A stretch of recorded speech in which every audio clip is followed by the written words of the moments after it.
Hello दोस्तों, स्वागत है आपका हमारे चैनल यूपी एग्ज़ाम क्रेज़र में। दोस्तों, आज के वीडियो में हम आपको बताएंगे कि आज यानी कि 6 नवंबर को स्टेनोग्राफ़र के इंटरव्यू में कौन-कौन से क्वेश्चन पूछे गए। तो चलिए वीडियो शुरू करते हैं।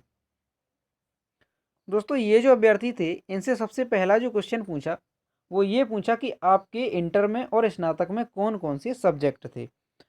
तो इन्होंने इसका जवाब दिया और जो इनके सब्जेक्ट थे, वो इन्होंने बताए। फिर उसके बाद इनसे क्वेश्चन पूछा कि राष्ट्रभाषा को लेकर क्या विवाद है। तो देखिए, राष्ट्रभाषा को लेकर क्या विवाद है। तो आपको बता दें कि जो हिंदी है हमारी, वो राष्ट्रभाषा नहीं है।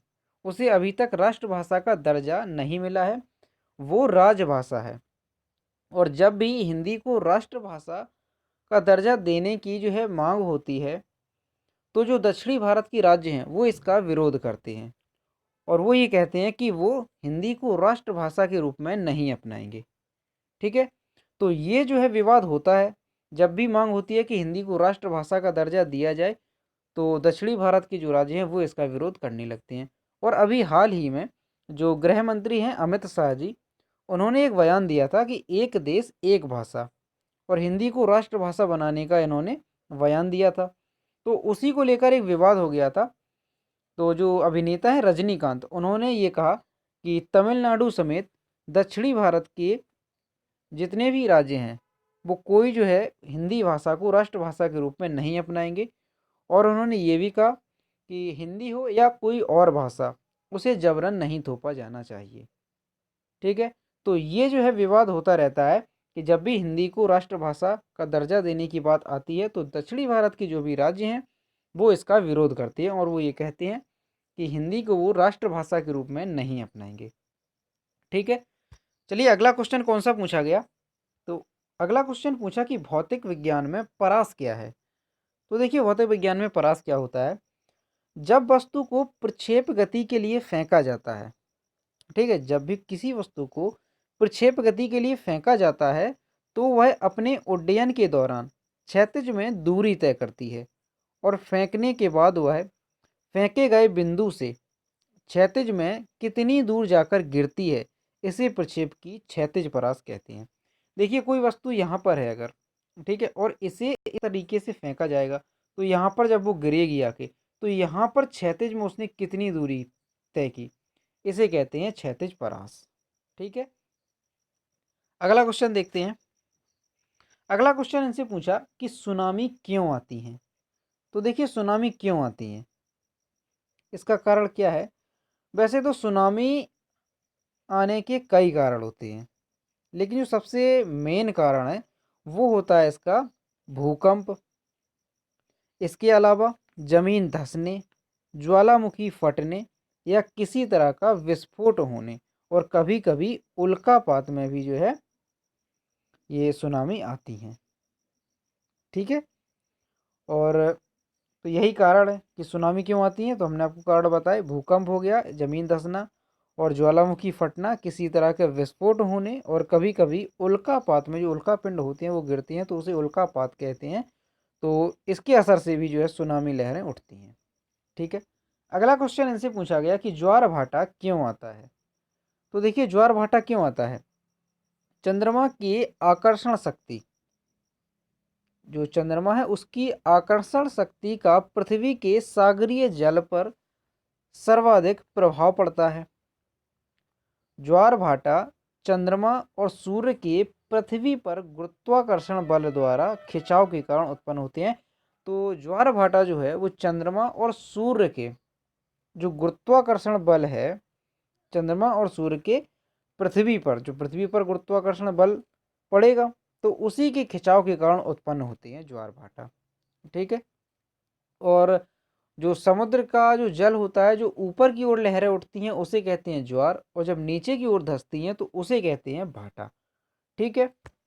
फिर अगला क्वेश्चन इनसे पूछा गया कि साइन टू ए का फॉर्मूला बताइए। तो साइन टू ए का फॉर्मूला होता है two sine A into cos A. क्या होता है, टू साइन ए और इंटू कॉस ए। तो ये फॉर्मूला होता है साइन टू ए का, टू साइन ए इंटू यहाँ पर लगा हुआ है इंटू कॉस ए। ठीक है। फिर अगला क्वेश्चन इनसे पूछा गया साइन ए प्लस बी का फॉर्मूला। दोस्तों हमने आपको पहले वीडियो में बताया भी था कि मैथ से फॉर्मूले आप लोग जो है याद कर लीजिए, क्योंकि फॉर्मूले काफ़ी मात्रा में पूछे जा रहे हैं, चाहे तो एलजेब्रा के हों या ट्रिगोनोमेट्री के हों या मेंसुरेशन के हों, ये सभी जितने भी फॉर्मूले हैं आप उन्हें याद कर लीजिए। तो साइन ए प्लस बी का फॉर्मूला क्या होता है?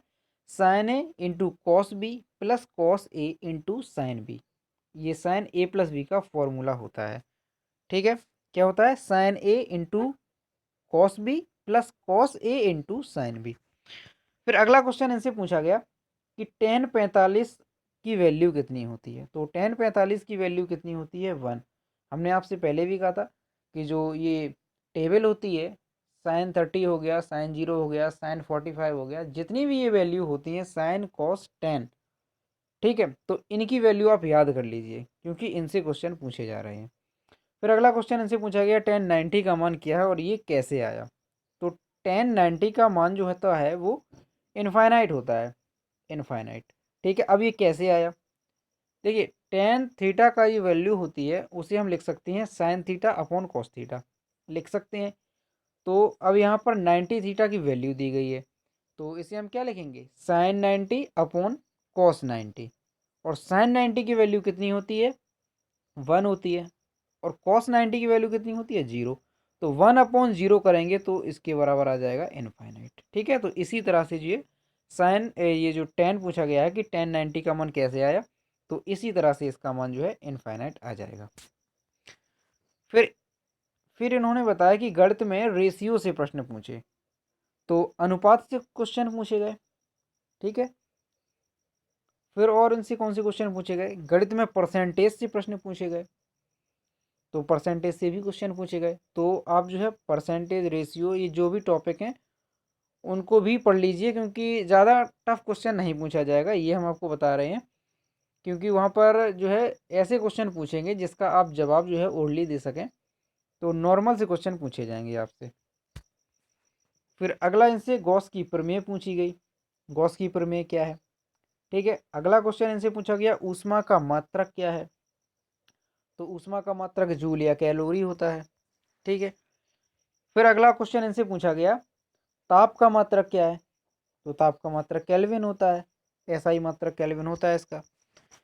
फिर इनसे पूछा गया कि महिला दिवस कब होता है? तो अंतर्राष्ट्रीय महिला दिवस जो है वो 8 मार्च को होता है। ठीक है, फिर इनसे क्वेश्चन पूछा गया कर्क रेखा से। तो कर्क रेखा भारत के किन किन राज्यों से गुजरती है? तो ये देख लीजिए, कर्क रेखा जो है भारत के 8 राज्यों से होकर गुजरती है। कौन कौन से गुजरती है? गुजरात है आपका, राजस्थान है, मध्य प्रदेश है, छत्तीसगढ़ है, झारखंड, पश्चिम बंगाल, त्रिपुरा और मिजोरम। तो ये जो 8 राज्य हैं इनसे होकर कर्क रेखा गुजरती है। कौन कौन से राज्य हैं? गुजरात है, राजस्थान है, मध्य प्रदेश है, छत्तीसगढ़ है, झारखंड है, पश्चिम बंगाल है, त्रिपुरा है और मिजोरम है। ठीक है, ये 8 राज्यों से होकर जो है कर्क रेखा गुजरती है। फिर अगला क्वेश्चन इनसे पूछा गया मकर रेखा से प्रश्न। तो मकर रेखा हम आपको बता दें कि मकर रेखा जो है वो भारत के किसी भी राज्य से होकर नहीं गुजरती है, ये भारत के नीचे से गुजरती है, तो ये भारत को टच नहीं करती है। ठीक है, ये थे दोस्तों, एक अभ्यर्थी ने हमें जो क्वेश्चन सेंड किए थे, जो उनसे पूछे गए थे वो थे। अब एक दूसरे अभ्यर्थी ने क्वेश्चन सेंड किए हैं, उनसे कौन कौन से पूछे गए हैं, चलिए वो देख लेते हैं। तो ये बता रहे हैं कि मुझसे कुछ क्वेश्चन पूछे गए वह इस प्रकार हैं। पहले मुझसे पूछा कि आप कहाँ रहते हैं। ठीक है, सबसे पहला क्वेश्चन ये पूछा कि आप कहाँ रहते हैं, तो इसका इन्होंने जवाब दिया। फिर उसके बाद इनसे पूछा कि आप क्या करते हैं, तो ये जो जो ये वर्तमान में कर रहे हैं, तो ये उन्होंने उसका जवाब दिया। ठीक है, पढ़ाई कर रहे होंगे तो उसका पढ़ाई का जवाब दिया होगा, या कोई जॉब कर रहे होंगे तो उसका इन्होंने जवाब दिया। फिर इनसे पूछा मैंने अपने बारे में इंट्रोडक्शन दिया, ये बता रहे हैं कि मैंने अपने बारे में इंट्रोडक्शन दिया, फिर उसके बाद उसने मेरे सब्जेक्ट से रिलेटेड क्वेश्चन पूछे जो मेरे स्नातक में सब्जेक्ट हिस्ट्री और पॉलिटिकल साइंस, इतिहास में उन्होंने मुझसे पूछा। देखिए, फिर उसके बाद इन्होंने जब अपना इंट्रोडक्शन दे दिया उसके बाद इनसे सब्जेक्ट से रिलेटेड क्वेश्चन पूछे। इनके जो स्नातक में सब्जेक्ट थे वो थे हिस्ट्री, पॉलिटिकल साइंस। ठीक है। तो हिस्ट्री में उनसे कौन कौन से क्वेश्चन पूछे, चलिए देखते हैं। हिस्ट्री में इनसे क्वेश्चन पूछा गया कि प्राचीन काल कब से और कब तक होता है। ठीक है। तो दोस्तों ये मेरा सब्जेक्ट नहीं है, तो जिन भी अभ्यर्थियों का हिस्ट्री है तो वो जो है हिस्ट्री से रिलेटेड क्वेश्चन अच्छी तरीके से पढ़ लें। जैसे प्राचीन काल कब से कब तक स्टार्ट होता है, जो टाइम पीरियड वाले क्वेश्चन होते हैं वो आप लोग अच्छे से पढ़ लें, क्योंकि इम्पोर्टेंट है, पूछे जा सकते हैं। फिर इनसे पूछा आधुनिक युग कब से कब तक स्टार्ट होता है। फिर उनसे पूछा राजनीति में कुछ आपातकाल से संबंधित। तो राजनीति में जो है आपातकाल से संबंधित क्या क्वेश्चन बन सकते हैं कि आर्टिकल, हमने आपको बताया था कि आर्टिकल पूछे जा सकते हैं। तो आपातकाल से संबंधित भारत में के जो संविधान है उसमें 3 आर्टिकल का प्रावधान है। कौन कौन से हैं? एक तो है 352 और दूसरा है 356 और तीसरा है 360। ठीक है। जो 352 है वो है नेशनल इमरजेंसी, राष्ट्रीय आपात, और 356 है वो होता है स्टेट इमरजेंसी। ठीक है। और जो 360 है उसे कहते हैं फाइनेंशियल इमरजेंसी, यानी वित्तीय आपात। ठीक है। तो ये 3 तरह के आपात भारत में हैं। अगला क्वेश्चन ऐसे पूछा, केमिस्ट्री में पूछा था कि लाल दवा और सल्फ्यूरिक एसिड का सूत्र क्या है। तो देखिए जो लाल दवा होती है उसका जो रासायनिक नाम होता है उसे कहते हैं पोटेशियम परमैंगनेट, और इसका फॉर्मूला होता है KMnO4। ठीक है। और सल्फ्यूरिक एसिड, ये तो आपको पता ही होगा, H2SO4 इसका फॉर्मूला होता है। ठीक है। तो दोस्तों यही थे क्वेश्चन जो कि आज के इंटरव्यू में पूछे गए थे। इतने ही हमें क्वेश्चन प्राप्त हुए थे तो हमने आप लोगों को बताए। अगर वीडियो पसंद आया हो तो इसे लाइक कीजिए।